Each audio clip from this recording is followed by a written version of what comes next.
ആധുനിക കാലത്ത് മതമില്ലാതെ ഒരു മനുഷ്യന് സമാധാനത്തോടെ ജീവിക്കാൻ കഴിയില്ല. ഇല്ല, ആത്മീയത എന്ന സത്യം ലോകത്തിൽ ഒരു യാഥാർത്ഥ്യമാണ്. അവിടെയാണ് മഹാനായ ശാസ്ത്രജ്ഞൻ ഐൻസ്റ്റീൻ അദ്ദേഹത്തിന് എഴുതിയ, ലോകത്തിലെ ഏറ്റവും പ്രധാനപ്പെട്ട ശാസ്ത്രജ്ഞനാണ്, റിലീജിയനെയും സയൻസിനെയും കുറിച്ച് പറയുമ്പോൾ സയൻസ് ഇല്ലാത്ത റിലീജിയൻ ബ്ലൈൻഡാണ്, എന്നാൽ ഈ സ്പിരിച്വാലിറ്റി അല്ലെങ്കിൽ മതാത്മകത ഇല്ലാത്ത ശാസ്ത്രം മുടന്തനാണ്.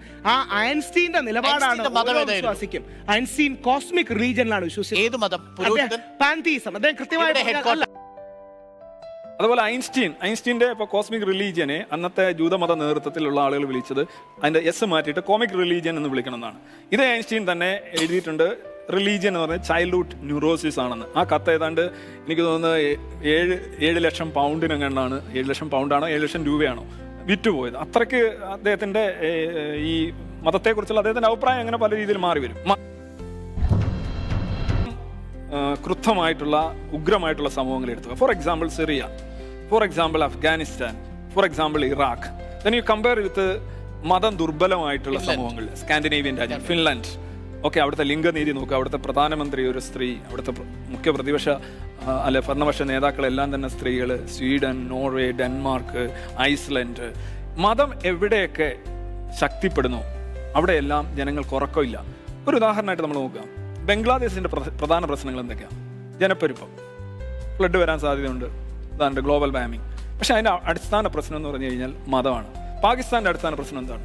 മതം തന്നെ ജീവിക്കുന്ന ഒരു ജനതയാണ്. അഫ്ഗാനിസ്ഥാനിലെ പ്രശ്നം എന്താണ്? ഈ മതം എവിടെയൊക്കെ രൂക്ഷമായിട്ട് വരുന്നു അവിടെയെല്ലാം നമ്മൾ കാണുന്നത് അവിടുത്തെ പുരോഗതിയെ തടസ്സപ്പെടുന്നത് സാമ്പത്തികമായി. ഇപ്പോൾ ഞാനൊരു കഴിഞ്ഞ പ്രാവശ്യം സെക്യുലറിസത്തെ കുറിച്ച് നടത്തിയൊരു പ്രഭാഷണത്തിൽ ഞാനൊരു പേപ്പർ ഉദ്ധരിച്ചിരുന്നു.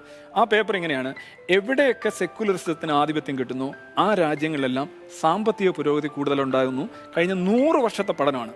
108 രാജ്യങ്ങളിലെ സാമ്പത്തിക പുരോഗതിയും അവിടുത്തെ റേറ്റ് ഓഫ് സെക്യുലറിസവുമായിട്ട് കമ്പയർ ചെയ്ത് ഉണ്ടാക്കിയിട്ടുള്ള ഒരു പഠനമാണിത്. ആ പഠനത്തിൽ ബ്രിസ്റ്റൽ യൂണിവേഴ്സിറ്റി, മിഡിൽ ഈസ്റ്റ് രാജ്യങ്ങൾ വ്യത്യസ്തമായി മിഡിൽ ഈസ്റ്റ് രാജ്യങ്ങൾ വ്യത്യസ്തമാകാൻ കാരണം അവിടെ അടിസ്ഥാനപരമായ മാറ്റമില്ലെങ്കിലും അവിടെ സമ്പത്ത് എണ്ണയാണ്, പ്രകൃതി വിഭവങ്ങളാണ്. അവിടെ ശരിക്കും എക്കണോമിക് ആക്ടിവിറ്റീസ് വഴി നമ്മൾ വെൽത്ത് റേസ് ചെയ്യല്ല, പ്രകൃതിജന്യമായിട്ടുള്ള വെൽത്ത് നമ്മൾ യൂസ് ചെയ്യാണ്.